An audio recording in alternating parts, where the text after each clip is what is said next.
Teams work hard at Bible translation and community development, but not because those things are an end in themselves. Those things serve a bigger goal, a maturing local church.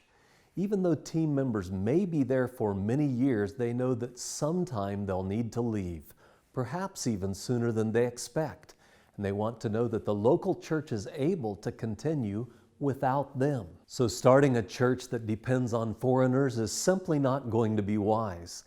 The team doesn't want to set up expectations for doing church in a way that isn't really attainable to the people, or teach them to use building materials, dress items, or even communion emblem ingredients that aren't available to them.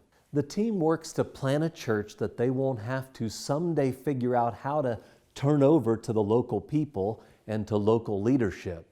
They want to make sure that the church grows up from the roots as a local organism that derives its life from God. This involves intensive teaching and discipleship. Much of the initial teaching may be simply starting with creation and taking the people through the whole biblical narrative. Without that, how can the people understand Jesus and His sacrifice for them?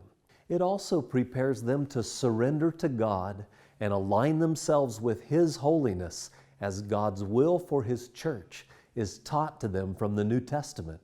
And it leads them to reach out to others with the gospel. When we think of an indigenous church, we think of a believing community set apart to God, yet sustainable and reproducible within its own cultural context.